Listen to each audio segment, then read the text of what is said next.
Before you open Photoshop, try this new AI tool. It will remove the background, change the colors, brighten the face, and add clean text just by using only simple prompts. Hi, I am Imran Afzal. I make learning technology easy, even for beginners in IT. So I have over 25 years of experience in Linux administration, Windows, virtualization, and many more. I have taught millions of students worldwide. In this video, you will learn about Nano Banana, which is an AI image generation model released by Google. You'll learn how it works and what its limitations are and how it stands out from other AI models currently available in the market. A few days ago, Google has released Nano Banana, but its official name is Gemini 2.5 Flash Image. It is a prompt-based AI image generation tool, which means you just type simple instructions and it edits or creates images to match your words. You can use it in the Gemini app. Developers can use it through Google's API and other Google tools.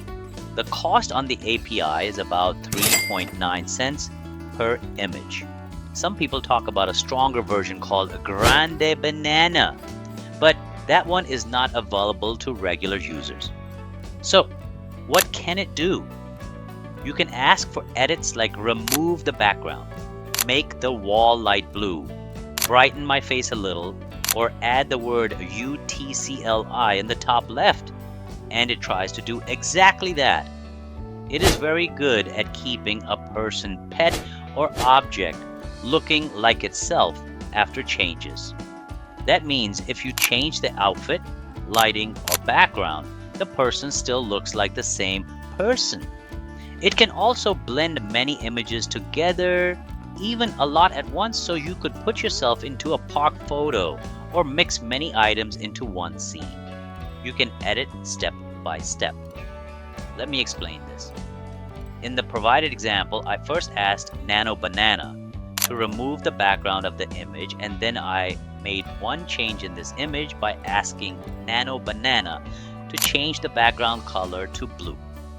So it changed the background color and I checked it.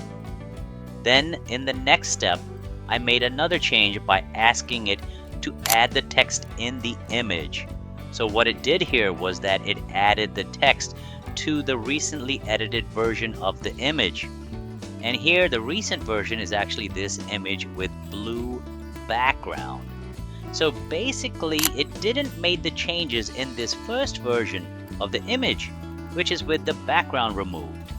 It understands a lot about the real world, so it can generate a realistic view of an image. You can make a rough sketch and ask it to turn that into a cleaner picture, like sketching an AWS setup and getting a neat diagram. It can draw text for posters or memes. Game makers can start from one base character and ask for many poses to build many images in the same time. Images made with it include a hidden watermark called Synth ID. It is just because if people want to check either these are AI generated images or not, then they can easily identify that. So, if you publish game art on some stories, you must say you used AI. Okay, so now let's see the other part of the picture. Yes, you heard it right. I am talking about limitations.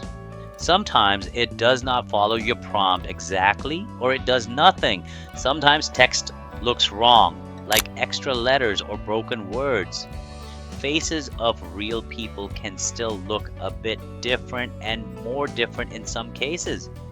Don't worry guys, it will not make unsafe or adult images. Google blocks that already. These limits are normal for safety and quality. So, let's come to the most exciting part, which is how does it stand out from other models? Many AI image generators are great at making brand new pictures, but Nano Banana is especially strong at careful edits to your own photos. It keeps the same identity across many changes. It blends multiple images and lets you improve the picture step by step. It is also fast and low cost for developers. Due to these exciting features, many people are excited about it. So I request you that please use it fairly. Do not copy or change other people's art or photos without permission. Hey, if you found this tip helpful, then please show some support by hitting that like and subscribe button. Also, let us know what would you like to learn next.